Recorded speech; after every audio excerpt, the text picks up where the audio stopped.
Pendant longtemps, j'ai eu des freins dans ma vie et je ne comprenais pas pourquoi. Alors, je te propose cette vidéo afin de répondre à des questions essentielles que je me suis posées et qui peuvent t'aider à libérer les freins qui t'entravent à faire péter les plafonds de verre que tu ressens dessus de ta tête. Mais avant, n'hésite pas à t'abonner, à liker, à partager, à commenter. Si tu veux aller plus loin que ce qui va être dit dans la vidéo, si tu veux avoir plus de techniques à ton actif et surtout mieux comprendre ces schémas limitants, je t'invite à un webinaire le 24 février de 10h à midi et demi, donc ça sera un samedi, ça va changer par rapport à un webinaire que je fais le soir et je vais effectivement t'apprendre à repérer avec ton corps où se trouvent les schémas limitants dans ta vie, où se trouvent les freins dans ta vie. Je vais t'apprendre à utiliser ton corps pour les ressentir. Et donc, on va parler de ça pendant 2h30. Donc, inscris-toi, le lien est dans la description de la vidéo. Alors, comment on s'aperçoit qu'on a des freins, des schémas répétitifs? Eh bien, il y a ce côté récurrent des difficultés comme ceci, où on se dit, mais qu'est-ce que j'ai fait au bon Dieu? Mais qu'est-ce qui ne va pas dans ma vie? Mais pourquoi j'ai ça? Et en fait, c'est vraiment important d'avoir cette récurrence de difficultés. C'est pas parce qu'on crève une fois qu'on a un schéma répétitif. Par contre, si en voiture, ton pneu il crève plusieurs fois dans le mois, là, tu peux te poser effectivement la question de savoir s'il n'y a pas quelque chose qui t'entrave dans ta vie. Ce qui doit t'alerter aussi, c'est un sentiment, la déception, l'amertume répétitive comme ceci, la frustration. Ce sont des signes émotionnels qu'il te faut prendre en compte parce qu'ils t'indiquent qu'il y a quelque chose qui te freine, qui ne va pas dans ta vie. Donc ça demande quoi? Ça demande juste d'avoir de l'attention et de reconnaître qu'en fait, eh bien, tu te fixes des objectifs, tu as envie de vivre des choses et pour autant tu n'arrives pas à les atteindre. Et c'est pas que tu es mauvais, c'est pas que tu sais pas faire des choses, etc. C'est qu'il y a des freins. Alors ces freins peuvent être conscients, bien entendu, parce que on n'applique pas forcément les bonnes stratégies, mais ils peuvent être inconscients, et c'est ce qu'on va voir un peu plus loin dans la vidéo. Alors la part de responsabilité personnelle, elle est cruciale dans, je dirais, la compréhension 1 de ces freins, de ces schémas répétitifs, et 2 dans leur libération. Comme je l'ai dit dans la question précédente, souvent on se dit mais qu'est-ce que j'ai fait au bon Dieu, qu'est-ce qui va pas, mais pourquoi moi, pourquoi ça me tombe dessus? Et en fait, ce qui est important de comprendre, c'est que nous avons une responsabilité personnelle. La responsabilité, ce n'est pas la culpabilité, ce sont deux choses différentes. Ça ne sert à rien de se culpabiliser. La culpabilité, c'est la capacité à se donner des coups. La responsabilité, c'est la capacité à se dire ok, il y a des choses en moi que je ne connais pas, que je n'ai pas conscientisées, et qui font que, eh bien, dans ma vie, ça crée ce résultat-là. Nous émanons tous une fréquence, et cette fréquence dépend de nos croyances, de nos comportements, mais aussi de nos mémoires. Les mémoires de notre enfance, les mémoires intra-utérines, les mémoires généalogiques, les mémoires de vie passée. Et tout ceci, eh bien, constitue une vibration, et cette vibration, effectivement, nous met en relation avec une réalité. Et quand cette réalité ne correspond pas à nos attentes, à ce que nous désirons vivre, eh bien, c'est qu'il y a un bug, c'est qu'il y a un schisme dans cette vibration qui vient de quelque part et qui fait que, eh bien, nous ne créons pas la réalité que nous aimerions créer, tout simplement. Donc, reconnaître cet état de fait, c'est indispensable. Pourquoi? Parce que si je pense que quelque chose m'en veut à l'extérieur, ou si je pense que c'est le fait du hasard, eh bien, je vais me connecter à un sentiment d'impuissance. J'y peux rien. C'est ma vie, c'est le hasard, c'est comme ça. Et là, dans cet état-là, on ne peut rien faire. Par contre, reconnaître que quelque chose en nous ne tourne pas rond, donc quelque chose en nous n'est pas aligné, eh bien, va faire que je vais aller à la recherche de ce quelque chose pour pouvoir le corriger. Et ça, je dirais que c'est la première étape pour être acteur de sa vie, c'est de ne pas penser que les choses viennent de l'extérieur, mais que nous sommes au centre de notre réalité et que tout part de soi. Sans se culpabiliser, sans se fustiger, tout simplement en se disant, ok, si ça part de moi, eh bien c'est que je peux avoir la réponse. Responsabilité, responsible, capable de répondre. Donc ça veut dire que j'ai la solution en moi. Alors, c'est quoi qui a nécessité de changer? Ce sont les croyances, ce sont les habitudes, ce sont les mémoires, dont il faut changer effectivement la vibration. Mais il y a une chose dont on parle peu, c'est qu'effectivement on peut se sentir freiné dans sa vie, on peut se sentir à l'arrêt, parce qu'il y a des choses qui nous ont collés. Eh oui. Et on le rencontre énormément dans la dépression, ce sont quand des entités viennent nous coller. Et ça, effectivement, on ne peut pas s'en débarrasser tout seul, comme beaucoup de choses d'ailleurs, on est quelque part amené à se faire accompagner, mais quand on a revisité ses croyances, etc., et que ça ne bouge pas, il faut penser, effectivement, qu'on peut être squatté par des entités.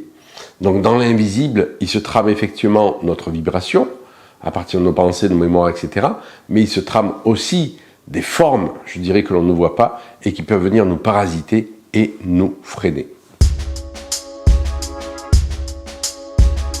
Alors pour initier un changement durable, la première étape, comme je l'ai dit, c'est déjà de reconnaître qu'effectivement nous sommes confrontés à des schémas répétitifs, nous sommes confrontés à des freins qui nous bloquent, et de se dire ok, je vais accueillir cette vulnérabilité.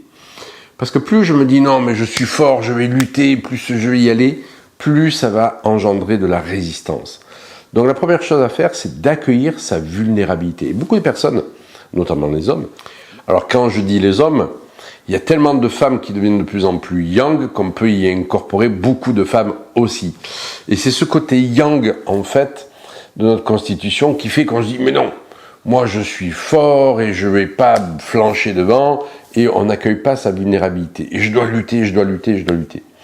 Et en fait, beaucoup de personnes n'accueillent pas leur vulnérabilité parce qu'elles confondent ça avec de la faiblesse. Et la vulnérabilité n'a rien à voir avec de la faiblesse. La vulnérabilité, c'est aussi se laisser toucher par les émotions. Et si je n'accueille pas ces émotions de déception, de frustration, etc., qui sont liées à ces freins, eh bien je vais résister. Non, il faut que je sois motivé, je vais y aller. Et je rencontre de plus en plus de résistance. Donc accueillir sa vulnérabilité et ce qui est, eh bien c'est nécessaire. La deuxième chose, c'est effectivement prendre sa part de responsabilité en disant si tout part de moi, en fait, eh bien c'est qu'il y a quelque chose en moi qui fait qu'il y a ce résultat-là. Donc j'ai la capacité de pouvoir le libérer. Et la troisième chose, ça va être effectivement d'identifier ces choses-là. L'identification, c'est quelque chose qui est le plus difficile quand on est seul. Et c'est pour ça qu'on a besoin d'un regard neutre qui va nous permettre de dire, ok, mais là, effectivement, la vibration n'est pas ok. Là, il y a un programme qui est freinant. Là, il y a une mémoire qui n'est pas ok. Là, il y a peut-être une entité. Donc, vous voyez que j'évoque plusieurs choses. Pourquoi ? Parce que nos freins sont rarement, je dirais, monocausales. C'est-à-dire qu'il y a une multicausalité. Et c'est nécessaire d'aller investiguer tous les plans de l'incarnation pour pouvoir effectivement trouver ce qui pêche quelque part. Alors le plus grand obstacle pour se libérer de ces freins, eh bien c'est quelque part ce dialogue intérieur que l'on se raconte. Ça c'est vraiment important. C'est-à-dire que, eh bien, on se raconte tous quelque chose que l'on n'est pas, pour paraître de telle manière en société, par exemple, ou dans la famille. Et en fait, nous revêtons des costumes, nous revêtons des rôles qui nous empêchent d'être réellement qui nous sommes. Par exemple, je ne mérite pas d'avoir ce statut-là, d'avoir cette chose dans ma vie, etc. Ça, ce sont des choses que nous nous racontons. Et ces choses-là, on se les raconte parce qu'on les a souvent entendues. Si enfant, on vous a dit que vous étiez quelqu'un d'incapable, d'accord ? Vous pouvez avoir tendance à le penser encore au fond de vous, même si vous êtes dit non, je suis quelqu'un de capable et ma mère elle avait tort, mais n'empêche que ça vous a imprimé comme un papier buvard et que cette vibration elle est encore au fond de vous. Et ça, effectivement, eh bien, ça peut être récurrent de se dire oui, mais je ne vais pas être capable de faire ça. Et donc, comment libérer les freins si je ne me sens pas capable de le faire ? Et donc, ça va résulter quoi ? Il va en résulter que nous allons rester dans ce qu'on appelle notre zone de confort, cette fameuse zone de confort, dont il ne faut pas se faire violence pour sortir. Pourquoi ? Parce qu'il y a un moment adéquat pour pouvoir l'étendre. Si vraiment je me sens faible, fragile et j'ai pas d'énergie, pourquoi je vais me faire violence pour aller sortir de cette zone de confort, parce qu'on m'a dit qu'il fallait y aller. Je vais me sentir encore plus fragile. Ce qui va être important, c'est d'aller se connecter à son silence intérieur, c'est d'aller se connecter à ce que l'on est profondément, pour avoir de l'énergie et se dire « Ok, maintenant je me sens armé pour pouvoir étendre ma zone de confort. » Et très souvent, on s'adresse à des personnes faibles et on dit « Mais il faut sortir de sa zone de confort. » Non, c'est pas le moment. Reste dans ta zone de confort et commence à changer des petites choses. Par exemple, si tu as l'habitude de toujours réfléchir, si tu as l'habitude de toujours cogiter, à essayer de trouver la solution, pose-toi en toi. Commence à respirer, pratique de la respiration consciente, commence à pratiquer des méditations toutes simples, commence à te relier à toi-même en allant marcher dans la nature, en faisant des choses simples. Et commence à renforcer cette connexion à ton intériorité. Et à partir du moment où tu vas te sentir plus fort, là, tu vas pouvoir aller effectivement étendre ta zone de confort et aller à la rencontre de tes habitudes, de tes comportements, de tes croyances pour pouvoir modifier ceci effectivement. Alors oui, nos guides peuvent nous aider pour déjà, reconnaître ces freins, ces schémas limitants, et 2, pour nous en libérer. Très souvent, nous pensons que nous sommes seuls. Et en fait, nous ne sommes pas seuls. Depuis notre incarnation, nous ne sommes pas seuls. Nous avons nos guides, nous avons nos anges gardiens. Nous avons aussi notre guide intérieur. Et plus je vais me relier à mon ressenti, à cette fameuse vulnérabilité, plus je vais me relier à mes émotions, plus je vais me relier à ce que je ressens à l'intérieur de moi, eh bien plus je vais me connecter à mon guide intérieur. Et se connecter à ces guides extérieurs, ça demande de la sensibilité. Ça veut dire que je dois ouvrir mes sens. C'est ça en fait, la sensibilité, c'est j'ouvre mes sens. Et de ce fait, je vais pouvoir mieux comprendre là où mes guides me suggèrent d'aller. Les guides n'ordonnent jamais, ils respectent la loi du libre arbitre et ils nous suggèrent de prendre cette voie. Ils nous suggèrent d'aller voir telle personne. C'est pas pour rien si à plusieurs reprises on me parle de tel thérapeute. Ben, c'est un message tout simplement de la vie, de mes guides, de mon guide intérieur. On s'en fiche quelque part d'où ça vient, mais c'est un message pour dire mais c'est là où tu dois aller. C'est cette personne que tu dois voir. Et si je résiste à ça, eh bien je vais prolonger ma souffrance tout simplement. Donc pour sortir de ces freins, de ces limitations, eh bien ça demande d'ouvrir nos sens et d'être à l'écoute. Et nos guides vont nous donner effectivement des pistes à travers ce qu'on appelle les signes, les synchronicités, pour pouvoir effectivement aller vers notre plus grand bien. Alors comment on interprète les signes et les synchronicités? Bien je dirais, c'est toujours en relation avec ce qui nous préoccupe, tout le temps. Est-ce qu'il y a des livres qui vont nous expliquer les signes et les synchronicités? Oui, ça peut aider bien entendu, mais moi je recommande toujours le fait d'aller cultiver l'interprétation, je dirais, de notre ressenti. Pourquoi? Parce que notre ressenti, notre corps ne ment jamais, notre ressenti est toujours juste. Et quand j'apprends à l'interpréter, eh bien j'ai un guide qui est extrêmement fiable.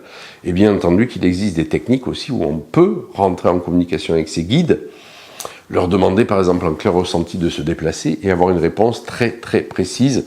C'est ce qu'on pratique notamment dans les formations que je dispense. Alors oui, la bioénergie aide, bien entendu, à libérer ces limitations et ces freins. Pourquoi? Parce qu'elle a la capacité d'identifier très précisément et très rapidement, en fait, où c'est que ça bloque, quels sont nos nœuds énergétiques, nos nœuds émotionnels, nos nœuds mentaux, pour aller les dénouer. Donc ça veut dire que le bioénergéticien quantique va être capable d'aller dater, je dirais, le blocage. Est-ce qu'il est dans ton enfance, dans l'intra-utérin, dans l'arbre généalogique, dans la vie passée? Qu'est-ce qui s'est passé exactement? Et à partir du moment où c'est repéré, il va libérer la charge émotionnelle négative grâce au double quantique, cette concentration du moi spirituel de la personne, qui n'est limitée par aucun frein, aucune peur, aucune croyance, de façon à ramener dans son champ informationnel une nouvelle vibration. Et à partir du moment où l'information est changée, l'énergie change et la matérialisation change aussi. Donc je dirais que c'est un gain de temps, je dirais incroyable, Pourquoi? Parce qu'on va droit au but. En quelques minutes, le bioénergéticien, c'est dire, c'est là que ça pêche. Alors l'exemple que je peux te citer, c'est le mien. Moi, j'ai très longtemps ressenti des plafonds de verre au-dessus de ma tête, des freins qui m'empêchaient d'aller vers ce que je voulais. Et donc quand j'ai commencé à me poser, et je t'ai parlé de cette nécessité de se poser en fait, et à essayer de comprendre d'où venaient ces freins, je me suis vite aperçu en fait que c'était déjà mes parents. Mon père n'avait pas vécu la vie qu'il avait voulu vivre. Il était à l'armée et quand il se retrouvait dans le civil, sa vie n'avait plus aucun sens. Ma mère s'était battue toute sa vie en fait dans son travail pour montrer qu'elle n'avait pas de handicap, etc. Donc j'avais à la fois cette frustration de mon père et j'avais à la fois ce côté warrior en fait de ma mère qui m'empêchait de me poser. Et donc ça faisait pas un cocktail super en fait pour créer la vie que je voulais créer.